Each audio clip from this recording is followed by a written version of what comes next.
There's been a bombshell breakthrough in the cold case murder of a York Peninsula mother, with her husband leading police to her body. The stunning turn of events unfolded after detectives swooped on Jeffrey Adams, who's tonight behind bars, charged with murder. The darkest of secrets, hidden for 45 years. But today, finally, it was all too much. This is Jeffrey Adams, leading police to the body of his wife, Colleen. As the 70-year-old gestured towards a concrete slab in his former yard, the case was solved. Relieved, got some answers, but also in shock with the outcome. The doting mother of two vanished without a trace in 1973. Now, as many have long suspected, confirmation she never left Maitland. Instead, buried beneath the ground at the home she shared with her two girls and husband Jeffrey. 7 News tracked down Jeffrey Adams in Wallaroo this afternoon for what would be his final moments of freedom. You don't have no right to follow me. Do you want Colleen's body to be found? I'm dealing with the police now. Okay? How about you? The man is innocent. Hours later, police swooped.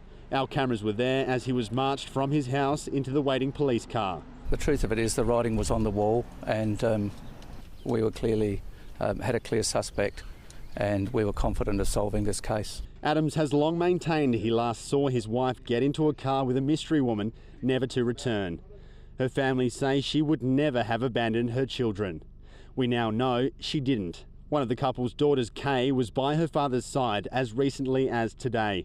And last night, when he was still maintaining his innocence. Did you kill your wife? Listen, don't be silly. You got no right to ask that. Who do you think you are? Police aren't sure what's made him change his tune, but they're thankful. I am grateful that the person has cooperated with us and has, albeit after 45 years, brought us here and indicated locations that we should check. A grim ending for a mum and wife aged just 24. Callum MacPherson, 7 News. Live now to Callum in Maitland, and Callum, police will start digging tomorrow.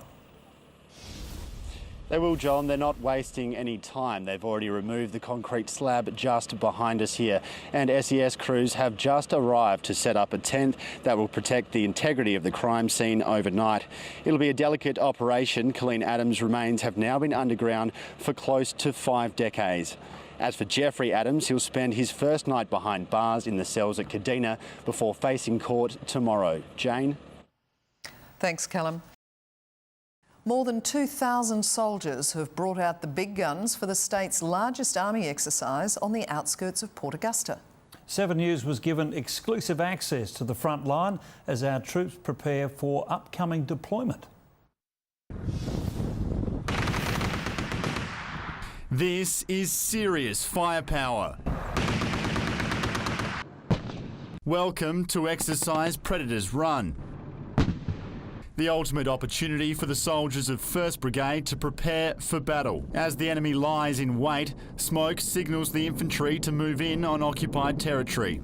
Their mission, to destroy the hostile force so the local government can regain control. They're in a well-defended position. They're here waiting for us, and we haven't seen the ground. Suddenly, the commander orders his tanks to charge at full speed, barrelling into gunfire. A fierce firefight breaks out as the brigade pushes through the enemy position. In the chaos, casualties fall on both sides. Even heavily armoured vehicles go up in smoke. Ground troops call in cover from above as they fight to the end.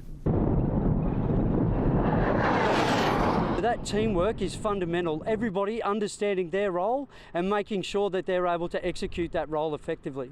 In a matter of minutes, it's all over.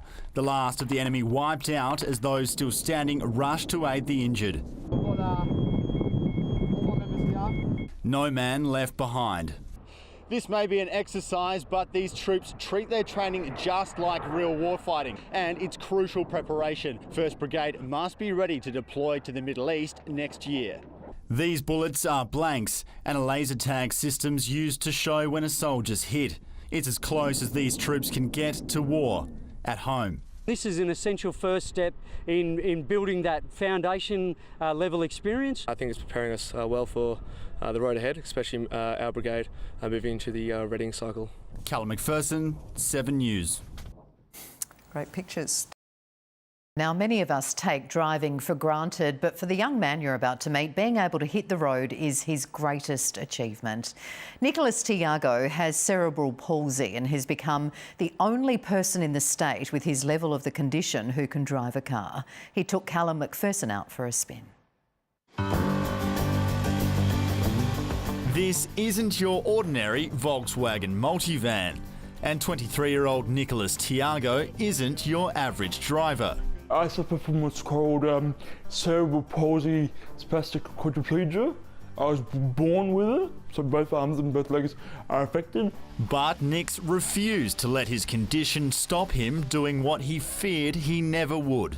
In the state, I am the only one that's driving with my condition with this type of tech.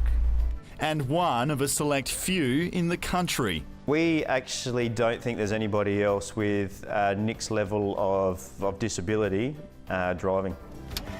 The console of Nick's van is more like a cockpit. He uses a joystick to turn the wheel, making driving feel just like playing the retro video games he loves. And it's not easy. Turning on the computer, clicking that button there. So the computer is going to calibrate the joystick. So now I'm going to turn left, and now I'm going to go right. And now this is now completely calibrated. It's a big process because it's a really touchy joystick, and it's really high-end stuff. The car is full of nifty tricks. And this button here, so each beep is a different thing. So the first one is the high beam, second is the horn, third is the wipers. It's been a long and grueling road for Nick, who developed scoliosis as a teenager, forcing him onto his hands and knees. Because of my scoliosis, I went back to crawling when I was 14 years old. I couldn't stand up. After multiple surgeries on his legs and spine, he was able to walk again. But everyday activities have always been a struggle. I'm not able to completely dress myself, properly, feed myself, use the shower. I can use everything, but it's very difficult. For years, the possibility of driving was out of reach. The lack of strength in Nick's shoulders made steering impossible, and failing to learn in an average vehicle left him discouraged. Thinking earlier on that I maybe won't ever be able to do that, it really made me upset. And now you check your mirrors and away we go. That's when he found Brad, an occupational therapist who specialises in driver training. We looked at all kinds of possibilities, different types of steering aids, lowering the steering wheel, moving the steering wheel around, moving his seating position, bringing him up higher, all kinds of things. The solution wasn't cheap. The modifications cost more than $100,000, a price Nick could only afford because of a settlement payout. It's a shame because it's so expensive, not many people can really afford it. I usually go down to Glenelg Beach, and I love going to the cinema, the local cinema. I go to a lot of restaurants as well. Nick had to go to Sydney to get his car fitted out. Then he put in close to 200 hours on the road to earn his licence. But it was all worth it. Now he goes where he wants, when he wants, a gift of freedom that's changed his life. I'm a lot more optimistic with other aspects of life, about what's possible in the future.